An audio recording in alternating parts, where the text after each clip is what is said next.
Аз съм виждал, че ти зарибяваш наред. Ти няма момиче да не...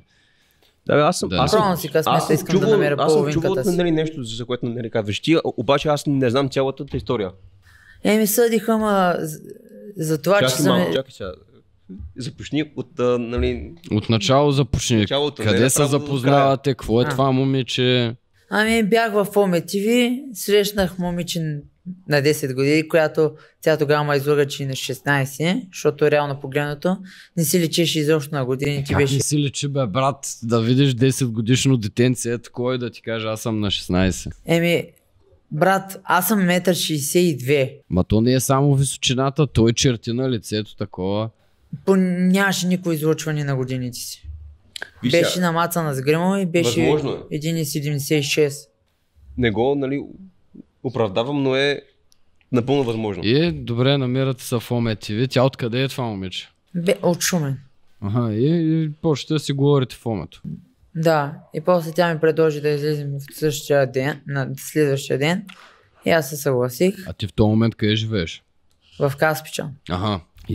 И поисках тогава пари от майка ми, за да отида, ама не казах за какво отивам.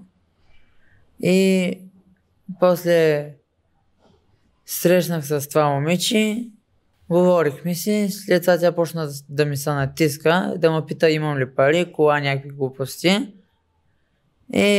Какво значи да ми се натиска? Смисъл, нещо правили ли сте?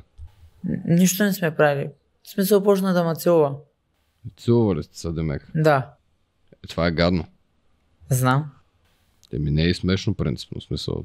Това е много гадно, брат. В смисъл 10 годишно дете.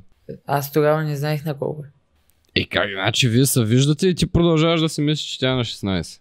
Аз я питах за истинските години след това. Значи си се усъмнил. Усъмних се, обаче тя не ми каза. И след това стана време да си ходя, аз се пребрах и след това тя най-вероятно е казала на родителите си и полицията дойде и ме задържа от къщи с белезници.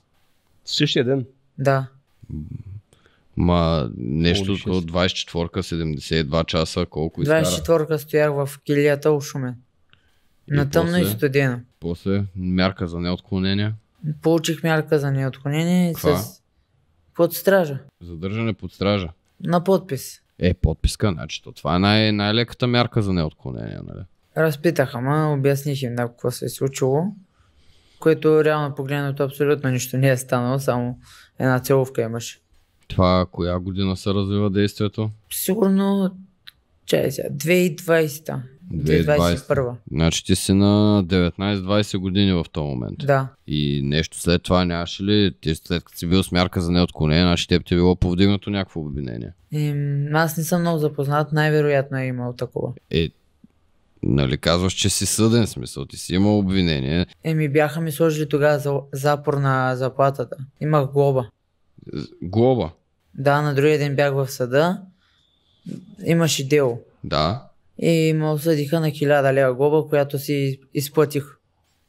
Това е сравнително леко наказание. Явно наистина не е било толкова тежко положението. Да. Аз го четах закона сега наскоро, защото писах за един пич от Асеновград за някакви такива подобни работи. Не баш такова, но там беше за порнографски материали и цяло това е много сравнително леко наказание. Скарал си късмет за това, за което сте били обвинили. Да.